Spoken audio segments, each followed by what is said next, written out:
السلام عليكم ورحمة الله وبركاته. بسم الله الرحمن الرحيم. الحمد لله رب العالمين، والصلاة والسلام على أشرف الأنبياء والمرسلين نبينا محمد وعلى آله وصحبه ومن تبعهم بإحسان إلى يوم الدين. أما بعد kumhimidi Allah subhanahu wa ta'ala, kumpatia swala na salamu mtume wetu Muhammad sallallahu alaihi wasallam. Naikumbusha nafsi yangu pamoja na kukumbusha ndugu zangu na zangu cha Allah subhanahu wa ta'ala, na kushikamana na kitabu cha Allah na sunna za Bwana Mtume sallallahu alaihi wasallam kwa ufahamu wa wema waliotangulia. Maudhui yangu katika kalima hii fupi ni kuhusiana na elimu hii tunayoisoma,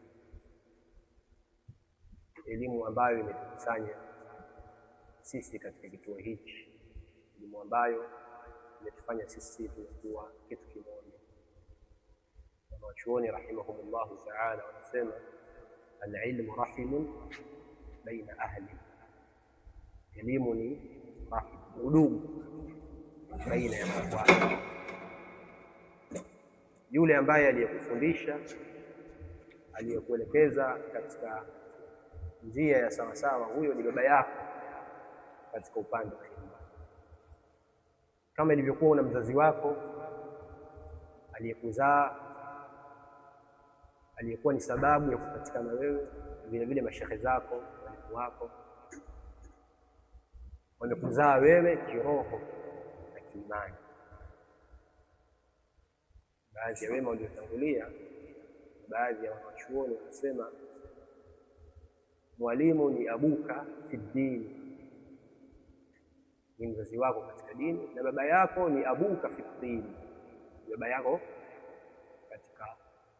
katika kupatikana kwa kiwiliwili chako. Kwa hiyo mazungumzo yangu ni kuhusiana na elimu ambayo imetukusanya sisi, kufanya sisi leo hii tukiwa ndugu. Hii elimu iliyotukusanya sisi hapa ni ilmu adhim, ilmu sharif, ni ilmu tukufu, ni ilmu bora, nayo si nyingine bali ni ilmu billah wa ilmu bidinihi subhanahu wa ta'ala wa ilmun bimaarifati nabiyihi salawatullahi wasalam. Elimu iliyotukusanya sisi hapa ni kumjua Allah subhanahu wa ta'ala, na elimu ya kumjua Mtume sallallahu alayhi wasallam, na elimu ya kuijua dini ya Uislamu kwa dalili. Hii ndio elimu ambayo imetukusanya sisi hapa, imetufanya sisi leo hii tumekuwa kitu kimoja. Hii ni elimu kubwa na ni elimu adhim, kwa sababu elimu hii ni ilmu nazil, si ilmu nabit. Ni elimu ambayo imeteremka kutoka kwake Allah subhanahu wa ta'ala, na wala si afkari za watu.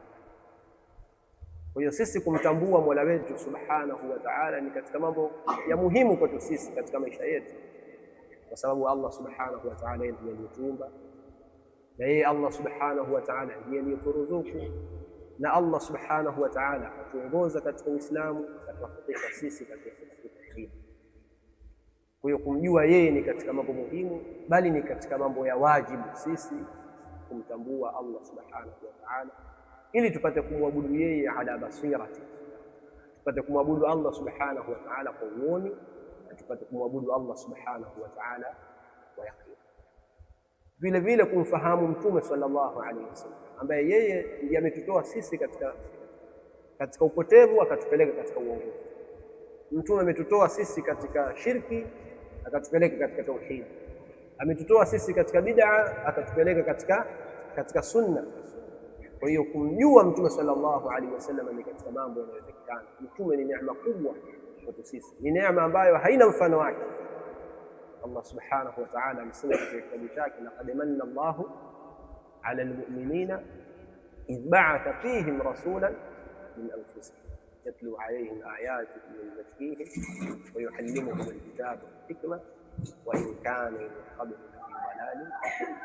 Kwa hiyo Mtume sallallahu alaihi wasallam kutumwa kwetu sisi na kutuelekeza sisi katika njia sawa sawa, hii ni neema iliyokuwa kubwa, ni neema ambayo haina mfano. Kwa hiyo tunatakiwa tujifunze, tumfahamu Mtume sallallahu alaihi wasallam, tufahamu mwenendo wake, tufahamu sira yake, ili tujue namna gani ya kumfuata bwana Mtume sallallahu alaihi wasallam. Huwezi kumfuata mtume ikiwa hujui mwongozo wake, hujui kauli zake, hujui sifa zake, hujui namna Mtume sallallahu alaihi wasallam alikuwa akiamiliana na watu. Kwa hiyo kujua Mtume sallallahu alaihi wasallam, na jambo la tatu ni kuijua dini ya Uislamu kwa dalili, kwa sababu dini ya Uislamu ndio mfumo kamili wa maisha yetu ya kila siku. Dini ya Uislamu ndio haki na maisha yetu ni mahkumu, yanahukumiwa kwa dini ya Uislamu. Dini yetu ya Uislamu inaingia katika kila nyanja ya maisha yetu. Hakuna jambo lolote utakalolifanya isipokuwa linahukumiwa na dini ya Uislamu, na si sahihi kuitenganisha dini ya Uislamu na maisha ya kila siku ya wanadamu. Haya ni katika makosa, kwa sababu dini ya Uislamu inahukumu kila jambo. Dini ya Uislamu inaingia katika miamala, dini ya Uislamu inaingia katika ibadat, dini ya Uislamu inaingia katika hududi, dini ya Uislamu inaingia katika mambo mbalimbali, inaingia katika akhlaq, katika mienendo. Kwa hiyo kuijua dini yetu ni katika mambo yaliyo muhimu, kwa sababu huu ndio mwongozo ambao Allah subhanahu wa ta'ala aliuridhia kwa sisi. Kuifahamu dini ya Uislamu ni katika mambo yaliyokuwa muhimu mno, kwa sababu ndio mwongozo ambao Allah subhanahu wa ta'ala aliuridhia kwa sisi. Allah ametuumba na wala hakutuacha hamala, hakutuacha sida, bali Allah ametuamrisha, ametukataza. Mwongozo huu aliouweka Allah ambao anataka sisi tuufuate ndio dini ya Uislamu. Kwa ni lazima sisi tuifuate njia hii, kwa sababu ndio mwongozo aliouweka Allah subhanahu wa ta'ala, na Allah atakwenda kutulipa kwa haya tunayofanya katika. Kwa hiyo hii elimu ndio elimu iliyotusaidia hapa. Hii ni ilmu sharifu na ilmu adhim, inatosha kuwa ni fakhri, inatosha elimu hii kuwa ni sharaf, kwa sababu Allah subhanahu wa ta'ala akimpatia mja kheri humpa ufahamu katika dini, kumfahamisha dini na kumwafikisha kuyafanyia kazi yale aliyojifunza. Na vile vile elimu hii tunayoisoma ni njia inayompeleka mtu katika nini, inayomsahilishia mtu kwenda katika pepo, kama ilivyokuja katika hadithi, man salaka tariqan yaltamisu fihi ilman sahala Allahu lahu bihi tariqan. Kwa hiyo talibul ilmi, usijisikie unyonge, usijisikie udhalili, usijione kwa wewe umepoteza muda wako kukaa kusoma dini. Wewe upo katika jambo kubwa, na elimu unayoisoma ni elimu tukufu. Yani usije ukadanganyika na maneno ya watu kwamba elimu ya madrasa haina maana yoyote. Hii ni elimu inatoka kwa Allah subhanahu wa ta'ala. Sisi hatusomi afkari za watu, hatusomi kauli za falasifa, wala hatusomi sijui afkari za Mayahudi wala Manasara. Sisi tunasoma dini iliyoteremshwa kutoka kwa Allah subhanahu wa ta'ala. Kwa hiyo wewe usijisikie unyonge, unaelewa? Usijisikie nini unyonge. Nyinyi mpo katika kheri, mpo katika kheri, na wala vile vile msiogope mustakbali kwamba itakuwaje baadaye, itakuwaje, nitakuja kuwa na familia, nitakuja kuwa na watoto, itakuwaje, nitakuja kuishi vipi mimi? Kwani wangapi, kwani hawa wote waliosoma leo wanaishi vipi? Hizi hofu na hizi ahzani zinatokana na shetani. Shetani ndiye ambaye anayewatia watu hofu, anayewatia watu hofu ya ufakiri. Utakuwa fakiri sema mpaka lini? Allah subhanahu wa ta'ala ameyaweka wazi haya, ash-shaytanu ya'idukum al-faqra wa ya'murukum bil-fahsha. Shetani anawaahidini nyinyi fakiri. Ndio maana unaona baadhi ya watu watakutoka tu kwenye duka lake kwenda msikitini, hatoki kwenda msikitini, anaogopa kwamba nikitoka hapa watakuja wateja 10 hapa. Yani anaogopa namna anavyoogopa ufakiri, anaacha kutoa dakika 15 dakika 10 kwa ajili ya kumwabudu. Kwa shetani ndiye anayewakisha watu, anayewakufisha watu mustakbal, na anawahuzunisha kwa mambo ambayo yanapita. Kwa hiyo msiogope, hayo hayapo mikononi mwenu, kwa sababu mustakbali wako Allah subhanahu wa ta'ala ashakadiria. Hakuna ubaya mtu kuwa na mipango, lakini jambo hilo lisikutie wewe hofu, ukawa una huzuni, hauna raha kwa sababu ya kitu ambacho hujui utafika, hujui utakipata au hutakipata. Hiyo kinachotakikana kwa wewe ni kutoa juhudi katika kusoma dini hii, ufahamu Mola wako, ufahamu Mtume sallallahu alaihi wasallam, ufahamu dini ya Uislamu. Allah hata kudhalilisha, soma kwa ajili yake Allah subhanahu wa ta'ala, toa juhudi, fanya subra, Allah subhanahu wa ta'ala. Kwa hiyo usiogope wala usijisikie unyonge wala usijisikie udhaifu, toa juhudi katika kusoma dini yako, sababu hii ni dini adhim na ni dini haki na ni dini sawa. Jambo jingine ambalo nimekusudia kuwakumbusha katika kalima hii ni kuyafanyia kazi haya machache tunayosoma. Tujitahidini kuyafanyia kazi, tujitahidini kumpokesha Allah subhanahu wa ta'ala, tahqiqul ubudiyya lillahi subhanahu wa ta'ala, kuhaqiqi ubudiyya. Mtu hata unapokuwa katika matatizo, jitahidi uepukane na shirki. Huenda umetoka kwenu, kuna watu wanafanya shirki na mfano wake, lakini mtu usirejee katika hayo. Hata upate shida kiasi gani, usirejee, usimshirikishe Allah subhanahu wa ta'ala. Hata kama utabaki kwenye matatizo miaka 10, miaka 20, miaka 30, miaka 40, uko kwenye matatizo na shida, usimshirikishe Allah subhanahu wa ta'ala. Kufa kwako hali ya kuwa ni muwahhid, mwenye kumpokesha Allah, hali ya kuwa ni Muislamu, ni bora na ni kheri kuliko mtu kuendelea au kuliko kuneemeka hali ya kuwa unamshirikisha Allah subhanahu. Kwa tahqiqul ubudiyya, kujitahidi kuhakikisha msingi wa ubudiyya katika kusoma kwetu. Tunauhakikisha vipi msingi huu? Tusome kwa ajili ya Allah subhanahu wa ta'ala, tusisome kwa ajili ya kutaka kuonekana, kwa ajili ya kutaka mashuhuri, kwa ajili ya kutaka siku moja tuje kujulikana, tuwe mashehe wakubwa. Hayo yasiwe malengo yetu. Malengo yetu iwe ni sisi tufikie darajatul ihsan, kumwabudu Allah subhanahu wa ta'ala kana kwamba unamuona, fa in lam takun tarahu fa inna. Hayo ndio yawe makusudio yako, makusudio yako yawe ni makubwa ya kutaka kufikia darajatul ihsan cha Allah subhanahu wa ta'ala, kuongoza waja wa Allah subhanahu wa ta'ala, na wewe mwenyewe kubaki katika njia hiyo. Kwa hiyo tuhakiki msingi huu wa al-ubudiyya lillahi subhanahu wa ta'ala katika kusoma kwetu, katika kutenda kwetu, katika kulingania kwetu, katika kuwafikishia wengine. Huu ndio uwe msingi wa kwanza tutakaokitisha katika nyoyo za watu. Tukitishe msingi wa watu kumpokesha Allah subhanahu wa ta'ala, wajue nafasi ya tauhid, wajue kwa hili ni jambo kubwa, wajue nafasi ya itikadi, sababu itikadi inapokosekana kwa Muislamu ni rahisi Muislamu huyo kubebwa na shubuhat, kuchukuliwa na shukuk na afkar al-munharifa, fikra potofu, ni rahisi kuchukuliwa na watu, ni rahisi kupotezwa. Kwa hiyo kukitisha msingi wa itikadi kwa Waislamu ni jambo linalotakikana, jambo linalotakikana. Vile vile kutamassak na sunna za Bwana Mtume sallallahu alayhi wasallam, kushikamana na sunna za Bwana Mtume sallallahu alayhi wasallam, kuiga Mtume sallallahu alayhi wasallam, kumfuata Mtume salawatullahi wasalamuhu alayhi. Tunapojifunza sunna zake tujitahidini tumfuate Mtume salawatullahi wasalamuhu alayhi. Mtu anapojitahidi kumfuata Mtume sallallahu alayhi wasallam ndio huwafikishwa katika haki. Mtu ambaye anajitahidi kumcha Allah na kumfuata Mtume sallallahu alayhi wasallam huwafikishwa na Allah subhanahu wa ta'ala katika kuipatia haki. Allah subhanahu wa ta'ala humuinua na Allah humwafikisha katika kuipatia haki. Kwa hiyo kujitahidi kushikamana na sunna za Bwana Mtume, kudhihirisha, tusione aibu muda wa kuwa hatuzuiliwi kudhihirisha sunna za Bwana Mtume, kudhihirisha shiari za Uislamu. Tudhihirisheni katika vitu vinavyofanya dhalala kuenea na kuenea bid'a, ni kwa sababu watu wa sunna hawadhihirishi sunna. Sababu za kuenea shirki ni kwa sababu watu wa tauhid hawadhihirishi tauhid. Lakini watu wakidhihirisha sunna, wakidhihirisha tauhid, wakawa wanaizungumza sunna, wanaizungumza tauhid, hii ni sababu ya kutoweka bid'a, sababu ya kutoweka shirki. Kwa hiyo tujitahidini kudhihirisha. Usione haya kuvaa kilemba, usione haya kuvaa tanzu, usione haya kupiga mswaki, kuwa na mswaki wako na mfano wake. Yote hizi ni katika sunna ambazo sisi tumeziacha wengi wetu, lakini sunna zinatakiwa zitekelezwe. Tuyadhihirishe haya mbele za watu, tuyadhihirishe haya mbele za watu, tudhihirisheni shiari za dini yetu. Sisi ndio tutakaodhihirisha wanafunzi. Au nani mwingine atakayedhihirisha? Ikiwa sisi talabatul ilmi hatudhihirishi sunna, ni nani atakayedhihirisha sunna?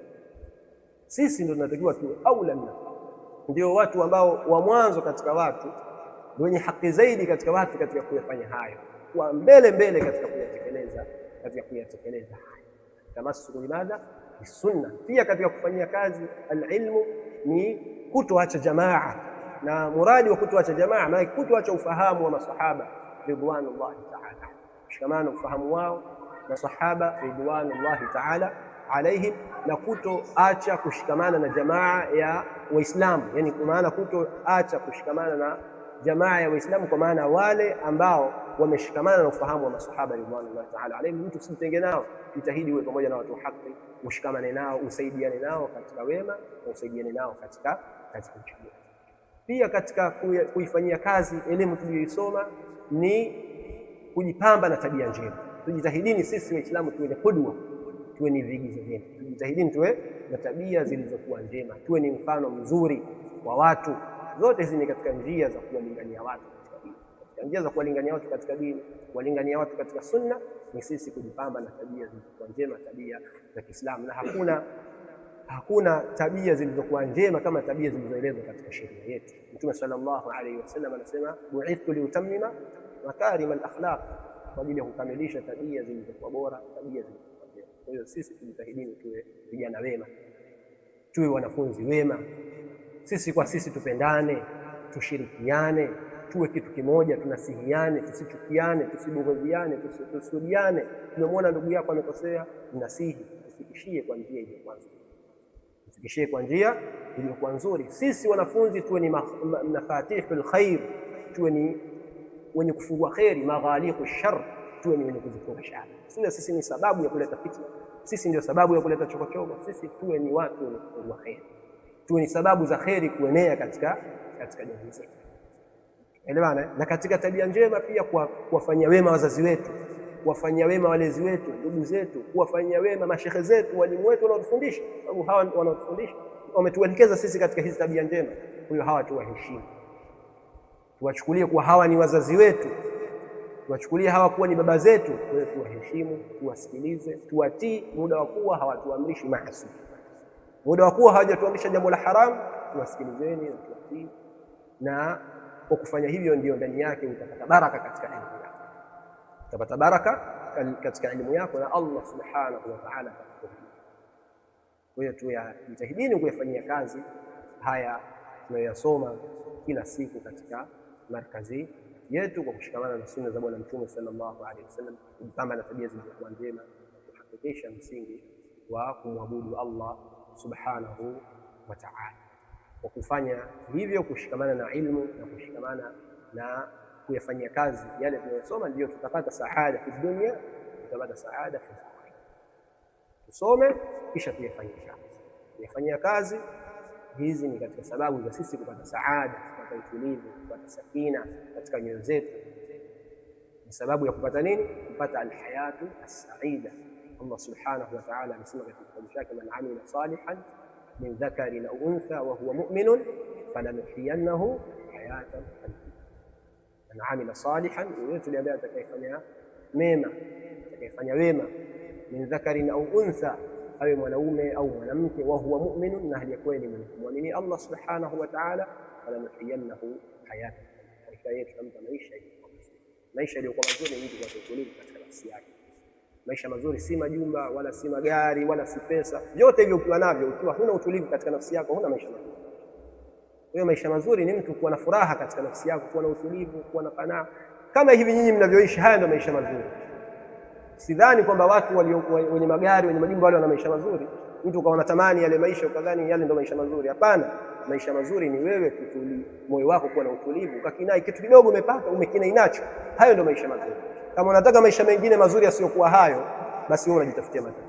Yaani wewe unataka maisha mazuri mengine kwamba ni majumba na magari, sio vibaya mtu kuwa navyo, lakini kuona kwamba yale ndio maisha mazuri, ukiwa navyo vile na huna utulivu katika nafsi yako, wewe huna maisha mazuri.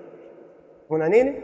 Huna maisha mazuri. Kwa hiyo kupata utulivu katika nafsi, kupata sakina, haya ndio maisha yaliyokuwa mazuri. Uwe na mali, usiwe na mali, haya ndio maisha mazuri. Mtu kutosheka na kile alichokadiria Allah subhanahu wa ta'ala, na yote haya yanapatikana katika kusoma na kuyafanyia kazi yale tunayosoma. Allah subhanahu wa ta'ala tuwafikishe katika kuyafanyia kazi tunayoyasoma, na Allah subhanahu wa ta'ala tuonyeshe haki na tuwafikishe kuifuata na kuonyesha batil, na tuwafikishe kujiepusha nayo na kujiweka nayo mbali. Allah atuthibitishe katika haki, atuthibitishe katika njia ya elimu mpaka pale tutakapoingia katika makaburi. Wallahu subhanahu wa ta'ala a'lam. صلى الله وسلم على نبينا محمد والحمد لله.